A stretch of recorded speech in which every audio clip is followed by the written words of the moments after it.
What's up, guys? Hope you're doing good today. So, today we're going to be talking about why farmers are inherently long and the difference between being long and short. So, let's dive right in. So, right off the bat, I want to go into the definitions of long and short and how it actually relates to your farm. So, when you're long, it means you've purchased or have ownership of a position with the expectation that it's going to increase in value. If you're short, it means you have a position where if the price of the commodity decreases, then you profit. So, in layman's terms, it basically means that if you're long, you're hoping for the price to increase because you're going to make more money. If you're short, you're hoping for the price to decrease because you'll make money if it actually decreases. So, how does that actually relate to your farm? Well, when you're looking at your farm and you're producing commodities such as corn, wheat, soybeans, all that stuff, you're hoping that the prices are going to rise.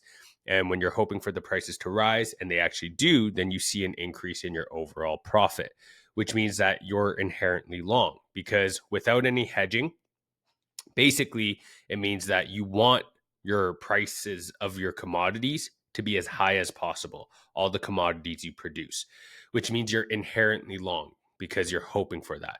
So the difference between being long and short is that there's certain places like crushers and mills that are short, and they're inherently short because they consume oilseed and grains and produce refined outputs. So basically, when they buy stuff, they're hoping for the price to be as low as possible, right? So, for example, if they're buying corn, soybeans, or wheat, they're inherently short because if the price of that is low, then they can actually sell it for more, right? If they buy it at a lower price, they can make more of a profit on it.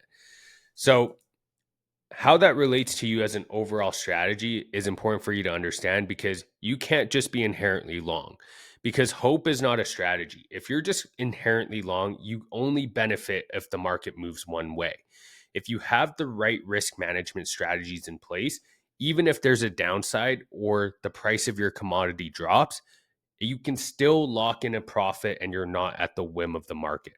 So we don't want to use hope as a strategy. And it's just important to understand that as a farmer, you are inherently long if you're not hedged at all. So that's a little summary of exactly what it means when you're inherently long and why it's important to understand that and the difference between long and short. Hopefully you enjoyed that quick training, and I'll see you guys in the next one.